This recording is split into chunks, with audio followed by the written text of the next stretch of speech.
Good morning everybody. My name is Partha, and today I will be presenting on the topic of end to end data communication. In modern computing environments, almost every digital activity relies on communication between devices.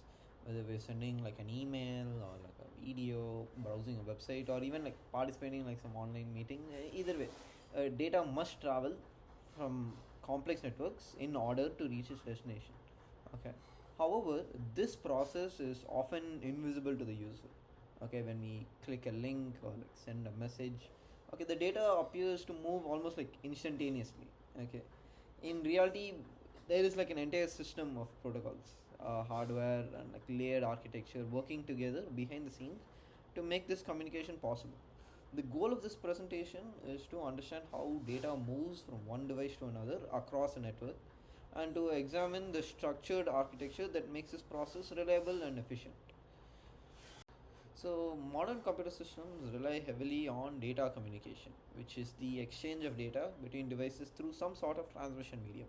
It is important to recognize that communication is not instantaneous, obviously. Like, it doesn't like magically appear on the receiving side of the device. Instead, it must be transmitted through some sort of physical medium. It can be copper cables, fiber optics, it can be wireless radio signals, anything. Okay, along the way the data passes through multiple devices. Okay, it passes through routers, switches and network interfaces.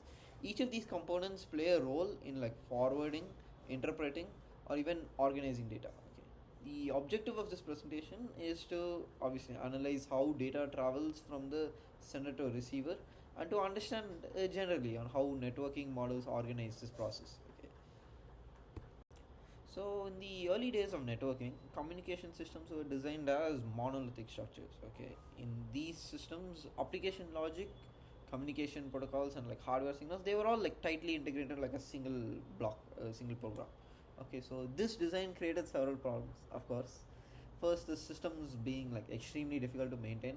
Okay, if you had to change one part of the system, it often required like you writing entire like large portions of code and the program all over again.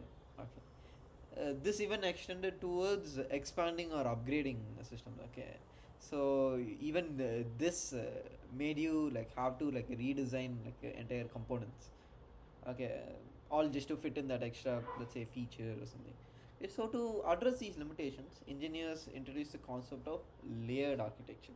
So instead of handling communication like a single large task, okay, so they divided into multiple layers where each layer performs like a specific well-defined like task or like some sort of communication process.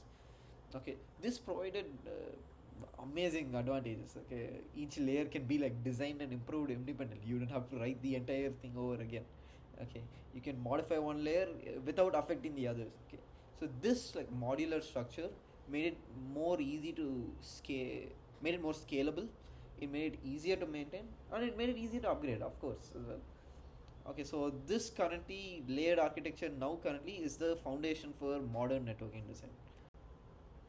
So, to standardize the layered approach, networking researchers developed reference models that describe how communication should be structured. One of the most well known models is the OSI model, or Open Systems Interconnection model. Okay, so this divides the network into 7 distinct layers. Okay, each responsible for a different aspect of the communication process. Okay, these layers range from the physical layers, which handle the transmission of raw signals, all the way up to the application layer. Okay, so I've put the image here. So application layer which interacts directly with software applications used by people. Okay, I know the OSI model is widely used for like mostly teaching and like conceptual understanding. Generally modern day models is mostly based on the TCP IP model. So this simplifies the networking architecture into 4 main layers. Okay, even though the number of layers between the OSI model and the TCP IP like differ, okay, both of them essentially follow the same principle. Okay, communication is like organized into layers such that complex processes can be divided into manageable components. Okay, these models help engineers understand how data flows across networks and how different technologies interact with each other. Uh, Okay, so there are two important concepts that make networking possible. They are abstraction and encapsulation. So abstraction means that each layer operates independently from the layers below it.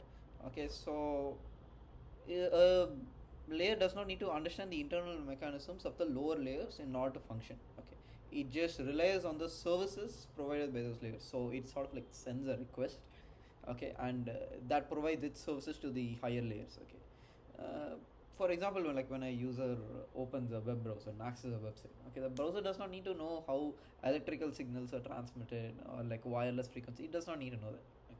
The browser simply like sends the data to the next layer, which handles those details. Okay. So the second important concept being encapsulation. So as data moves down the networking stack, each layer adds its own control information data. Okay, this is usually stored through like headers and trailers. So these headers contain information such as like addresses, error detection codes, like control instructions that help like guide the data through the network. Okay, at the receiving device, the process occurs in reverse.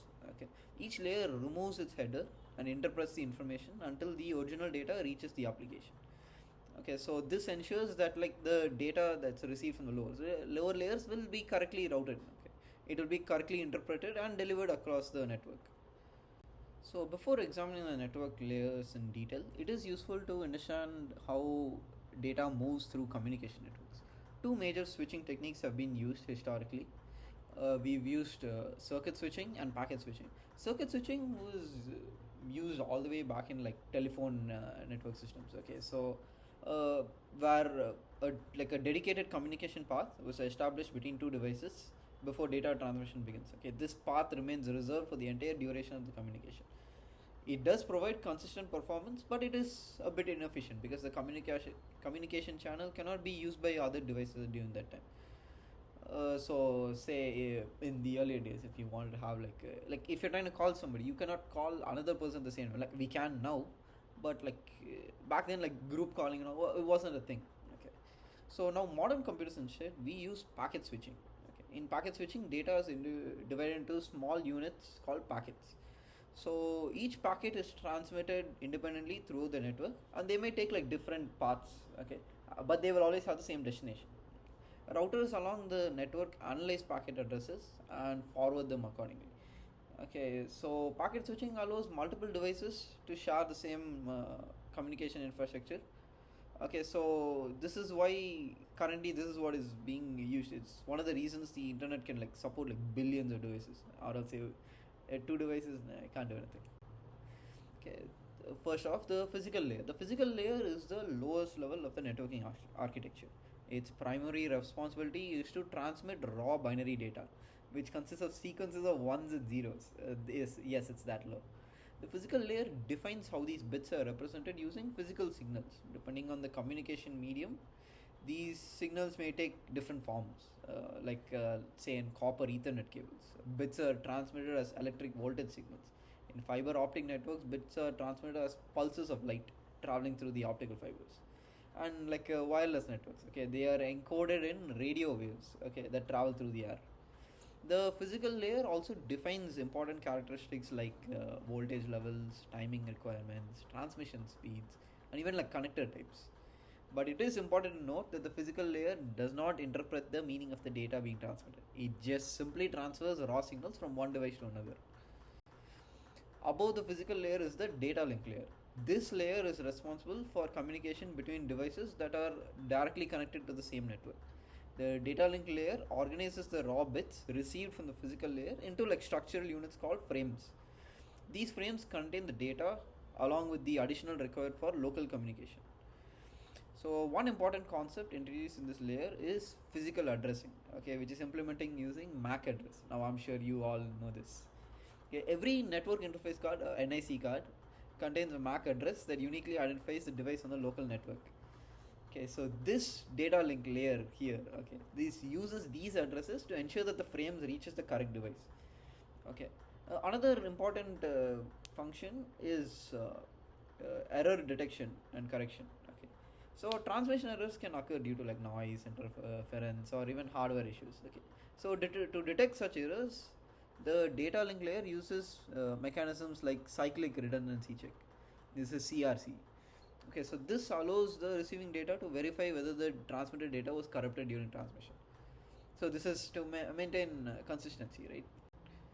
Next is networking layer. So this is responsible for delivering packets across multiple interconnected networks.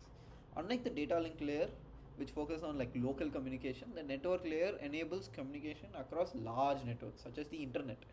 Okay, this layer uses logical addressing implemented through IP addresses. Yes, it comes here now. An IP address identifies the location of the device within the network. Okay, so there are two main versions currently used, both IPv4 and IPv6. So IPv4 it uses 32-bit addresses and it allows approximately 4 billion unique addresses. Okay, IPv6 uses 128-bit addresses, like a huge leap. Okay, compared to IPv4.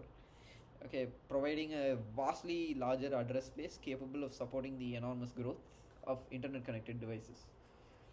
Because IPv4 addresses are limited, many networks use NAT or like network address translation. So this allows multiple devices within a private network to share a single public IP address. Another critical function, very important function, is routing. Okay. So routers analyze the destination IP address of each packet and they determine the best path, okay, of each packet to forward it towards its destination. The transport layer is responsible for end-to-end communication between applications, while the network layer ensures that packets reaches the correct device. Okay, the transport layer ensures that the data reaches the correct application in the device. Okay, this is achieved using port numbers, which act as logical endpoints for applications. Two main protocols operate at this layer. This is the TCP and UDP. So TCP being transmission connection protocol and user being user datagram protocol. So the transmission control protocol, this is connection oriented and it ensures reliable data transmissions through acknowledgements and retransmissions. Okay, but UDP on the other hand, this is connectionless. Okay, so this is TCP prioritizes reliability. Okay, but UDP is more based on speed. Okay, in applications like gaming or like streaming, like you're trying to minimize latency. Okay, so in this case, UDP is much better. Okay, right. So the application layer is the highest layer of the networking architecture, and this is the layer that is closest to the end user. So all the layers before, they are all contributing towards the application layer, and application layer is the one where all like softwares and all reside that we use. Okay, so this acts like the interface between the user applications and the underlying network infrastructure. Okay, it is the layer that allows software programs to communicate over a network. When we interact with the internet, such as like opening a website, sending an email, or uploading a file, or using messaging application, okay, we are interacting with this layer. Okay, application layer. Okay, this abstracts almost everything to us. Okay, so several important protocols are here, like HTTP, HTTPS. These are used for web browsing. When you type a URL into the browser uses either HTTP or HTTPS to request web pages from a server. Another example is SMTP, which stands for Simple Mail Transfer Protocol. This is used for sending mails between mail servers. And there is even FTP for File Transfer Protocol. This is used for transferring files between computers across the network. Another critical service name associated with the application layer, which I have not mentioned, I think, is the domain name system. This is DNS. Okay, so computers communicate using IP addresses, which are numerical, like let's just say some 192.168.11. Okay. However, humans find it much easier to remember domain names. Obviously, okay, like Google.com, when nobody's remembering the IP address, right? Wikipedia. So DNS acts like a phone directory. Okay, it translates human-readable domain names into the IP address that computers use to identify each other. It is important to understand that while the application layer generates the data, it does not handle the actual delivery of the data. Okay, it relies entirely on the lower layers, of course. So those are the ones doing the entire work. This is just abstracting all of that away. So things like the transport layer and the network layer, okay, it manages addressing, routing, and transmission. Okay, so this application layer, it just focuses on what data needs to be communicated. Okay, well, the lower layers, they handle how that data is delivered across the network. When the earliest computer networks were designed, security was not a major concern. Obviously, most networks operated within like a trusted environment. It was usually a small local network such as like university research institutions, where users like obviously you did assume them to like behave like no, responsibly. Okay, we are not going to try and maliciously attack for no reason. No. Okay, but as networks expanded, okay, and eventually formed like obviously the internet that is today. Okay, you have no control over these users. Okay, you need to somehow keep them in check, right? So this introduced new risks like unauthorized access, data interception, or even like cyber attacks. Okay, as a result, modern networking systems we incorporate multiple layers of security mechanisms. Okay, one important security mechanism is authentication, which ensures that users and devices are who they claim to be. Okay, when we log into an online service using username and password, it verifies their identity before granting access. Okay, there are firewalls which act like a protective barrier between the trusted network and an external network such as the internet. Okay, it monitors incoming and outgoing network and traffic blocks that violate predefined security rules. Okay, firewalls are commonly implemented in the network layer and the transport layer too, where they can filter packets based on IP addresses and port numbers.